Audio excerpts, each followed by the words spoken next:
Hello student, आज हम आपके लिए लेकर आए हैं क्लास 10th के लिए पद परिचय। पद परिचय में सबसे पहले आते हैं पद क्या होता है। तो पद जब वाक्य के रूप में प्रयुक्त होते हैं तो उसे हम पद कहते हैं, पद कहलाते हैं। और अब बात आती है शब्द किसे कहते हैं, तो वर्णों के समूह को शब्द कहा जाता है। तो यहाँ आते हैं पद परिचय पे। पद परिचय क्या है? वाक्य में प्रयुक्त पद का व्याकरण नियमों द्वारा परिचय देना ही पद परिचय कहलाता है। किसी भी वाक्य में जब हम शब्दों के समूह को जोड़ते हैं तो वो वाक्य के रूप में मिलता है। और वाक्य में प्रयुक्त जो पद हैं उन पदों का अगर हम व्याकरण नियमों के द्वारा परिचय देते हैं तो उसे पद परिचय कहते हैं। अब पद के दो प्रकार होते हैं। सबसे पहला प्रकार जो है वो विकारी है। विकारी में क्या आता है? शब्दों में लिंग वचन कारक आदि के कारण जो परिवर्तन आ जाता है उसे विकारी शब्द कहते हैं। और अविकारी शब्द क्या है? जिन शब्दों के रूप में कोई परिवर्तन नहीं होता है उसे हम क्या कहते हैं? अविकारी शब्द कहते हैं। यहाँ विकारी और अविकारी एकदम स्पष्ट हो गया है कि जिन शब्दों में लिंग वचन कारक आदि के कारण जो परिवर्तन आ जाए उसे हम विकारी शब्द कहते हैं। और यहाँ अविकारी में जिन शब्दों के रूप में कोई परिवर्तन नहीं होता है उसे हम क्या कहते हैं? अविकारी शब्द कहते हैं। अब आते हैं आगे कि विकारी शब्द और अविकारी शब्द के अंतर्गत कौन कौन शब्द आते हैं हम लोग देखेंगे।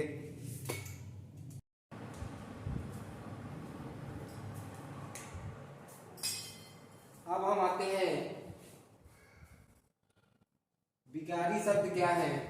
तो विकारी शब्द के अंतर्गत संज्ञा आता है, सर्वनाम आता है, क्रिया आता है, विशेषण आता है। संज्ञा हम जानते हैं किसी व्यक्ति वस्तु अथवा स्थान के नाम को संज्ञा कहते हैं। संज्ञा तीन प्रकार के होते हैं: व्यक्तिवाचक संज्ञा, जातिवाचक संज्ञा, भाववाचक संज्ञा। व्यक्तिवाचक संज्ञा में हमें जब किसी व्यक्ति का बोध होता है जिस संज्ञा में तो उसे हम व्यक्तिवाचक संज्ञा कहते हैं। और व्यक्तिवाचक संज्ञा में जैसे राम, मोहन, सोहन। जातिवाचक संज्ञा जब हमें किसी समूह या जाति का ज्ञान होता है या बोध होता है तो उसे हम क्या कहते हैं? जातिवाचक संज्ञा कहते हैं। जातिवाचक संज्ञा में जैसे पक्षी,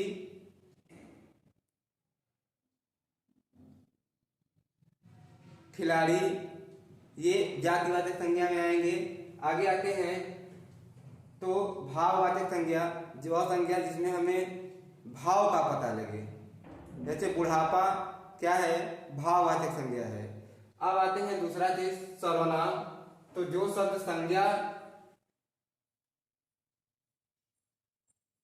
सर्वनाम जो है एक तरीके से हम ऐसे ही कह समझ सकते हैं कि किसी भी नाम के आगे ऐसा शब्द लगा दें कि वो शब्द जुड़ जाए तो उसे हम क्या कहते हैं? सर्वनाम।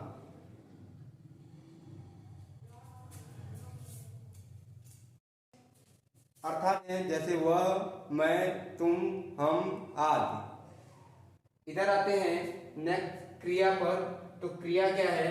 क्रिया किसी भी कार्य के होने का अगर बोध होता है कि कार्य कब हो रहा है तो उसे हम क्या कहते हैं? क्रिया कहते हैं।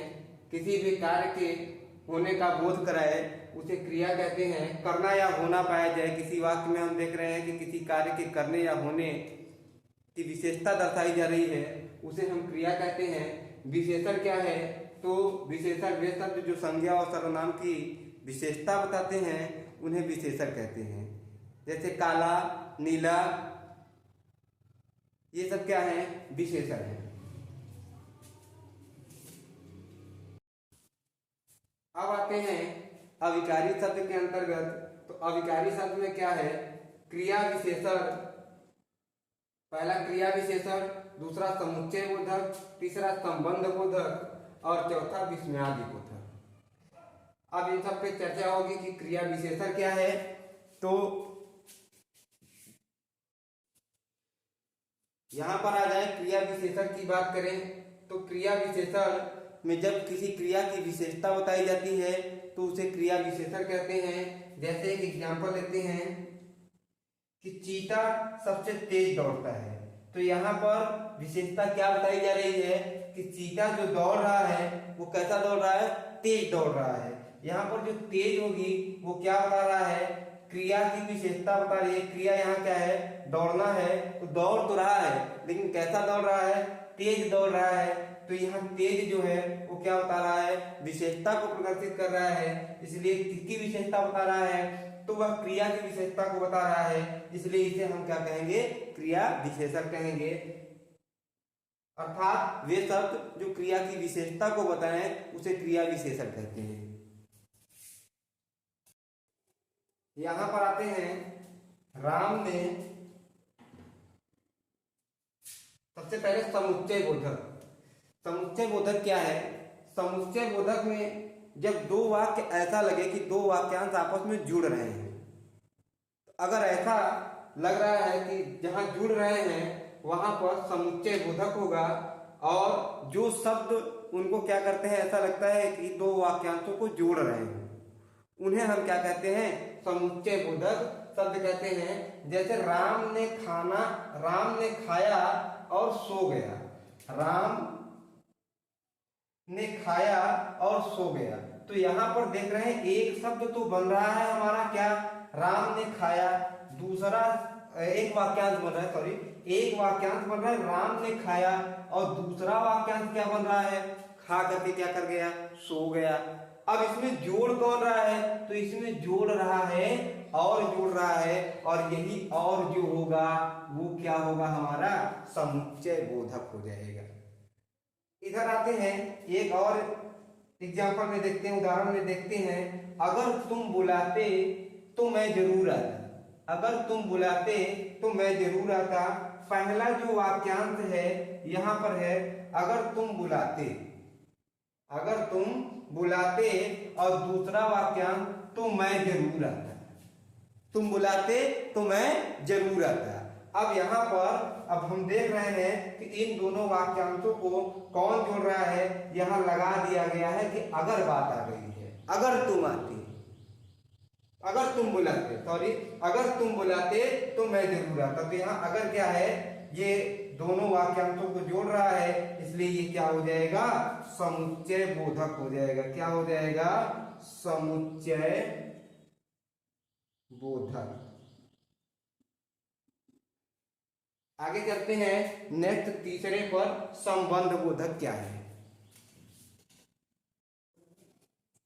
यहां आते हैं संबंध बोधक पर। तो संबंध बोधक किसे कहते हैं, जो शब्द प्रायः किसी संज्ञा या सर्वनाम के पहले आकर उस संज्ञा या सर्वनाम का संबंध बताते हैं, उससे संबंध बोधक कहते हैं। एक बार फिर से, जो शब्द प्रायः किसी संज्ञा या सर्वनाम के पहले आकर उस संज्ञा या सर्वनाम का संबंध बताते हैं, उसे हम क्या कहते हैं, संबंध बोधक कहते हैं। यथार्थ कि वे शब्द होंगे जो संज्ञा या सर्वनाम के पहले आकर के उस संज्ञा या सर्वनाम का क्या बताएंगे, संबंध बताएंगे, रिलेशन बताएंगे कि रिलेशन क्या है, उसे हम क्या कहते हैं, संबंध बोधक कहते हैं। जैसे एक एग्जांपल ये लेते हैं कि ज्ञान के बिना जीवन बेकार है, तो यहाँ पर क्या हो जाएगा, संबंध बोधक के रूप में ले लिया जाए तो यहाँ पर क्या हो जाएगा, संज्ञा सर्वनाम की बात की जाए तो आपको दिख रहा है कि ज्ञान के बिना जीवन, जीवन ज्ञान दिख रहा है, इसके बीच में क्या आ रहा है, के बिना। के बिना क्या बता रहा है, अगर इसको हम हटा दें तो संबंध पता ही नहीं चलेगा कि ज्ञान जीवन बेकार है। ज्ञान और जीवन को जो जोड़ रहा है, रिलेशन है इसके बीच, वो क्या है, के बिना है, और के बिना ही क्या हो जाएगा, संबंध बोधक हो जाएगा। एक एग्जांपल और लेते हैं, देखते हैं। सुरेश की अपेक्षा रमेश अधिक बुद्धिमान है, अधिक बुद्धिमान है। तो यहां पर क्या हो जाएगा, कि सुरेश की अपेक्षा रमेश अधिक बुद्धिमान है। सुरेश क्या है? संज्ञा है। रमेश भी क्या है? संज्ञा है।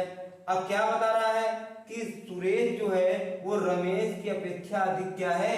बुद्धिमान है। और अधिक जो है आपका बता रहा है, यहाँ विशेषण की बात की जाए बुद्धिमान है, तो अब हम देख रहे हैं कि पहले कौन आ रहा है? संज्ञा या सर्वनाम के पहले कौन आकर ऐसा शब्द है जो हमको ये बता रहा है कि इसको एक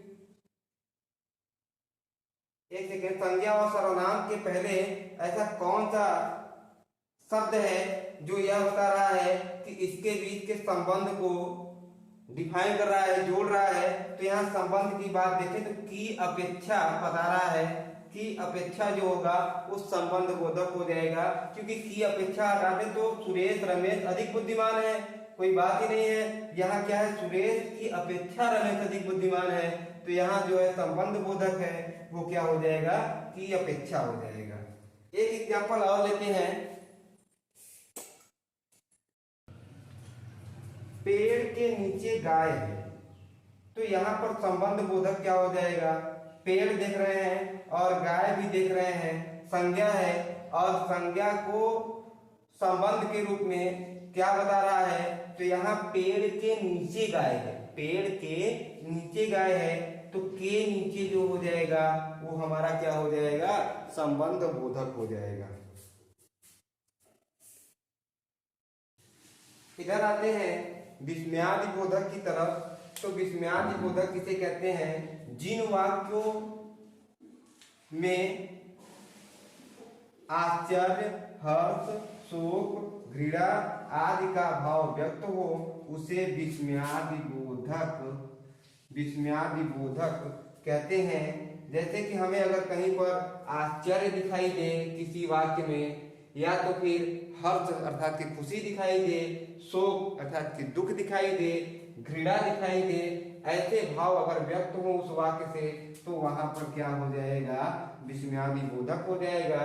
उदाहरण को लेकर के दिखाते हैं कि काश मैं आपकी सहायता कर सकता। काश लग गया, काश अगर मेरे पास होता, या काश मैं ऐसा होता कि आपकी सहायता कर सकता। तो यहाँ पर क्या दिखाया जा रहा है? भाव को दिखाया जा रहा है कि सहायता करने का भाव दिखाया जा रहा है। तो इसे क्या कहेंगे हम? विस्मयादि बोधक शब्द कहेंगे। यहाँ पर आते हैं वाक्य, दूसरे एग्जाम्पल, वाक्य कितना सुंदर मकान है। कैसा भाव चल रहा है? मकान की सुंदरता को प्रदर्शित कर रहे हैं, मकान बहुत सुंदर है। वाह, वाह लग गया कि वाह, सुख दिखाई दे रहा है, तो वाह कितना सुंदर मकान है। एक तरीके से आश्चर्य भी कह सकते हैं। तो यहाँ पर क्या है कि ये किसी मकान की सुंदरता को व्यक्त कर रहा है, इसलिए यहाँ पर भी क्या हो जाएगा? विस्मयादि बोधक। दूसरा चीज विस्मयादि बोधक का एक और पकड़ है, अगर हमें ये चिन्ह दिख जा रहा है तो हम समझ लेंगे कि विस्मयादि बोधक का ये चिन्ह है। और यहाँ पर चिन्ह ये पूरा मत देखिए, केवल इतना ही देखिए कि ये चिन्ह अगर दिख जा रहा है किसी नाम के आगे, तो वहां पर समझ लीजिए कि विस्मयादि बोधक शब्द होगा। और अब पद परिचय के जो एग्जाम्पल है उनको नेक्स्ट क्लास में लेकर के आते हैं कि पद परिचय के एग्जाम्पल दिए रहे होंगे और उसमें से हम कैसे बताएंगे कि इसमें इसका पद परिचय क्या है। तो अभी तो पद परिचय के जितने भेद थे, जितने बातों को हमको जानना जरूरी था, इस वीडियो में हमने वो सीखा। नेक्स्ट क्लास में हम सीखेंगे कि पद परिचय वाक्यों में कैसे हम बताते हैं कि क्या क्या पद परिचय है, इसका पद परिचय क्या होगा।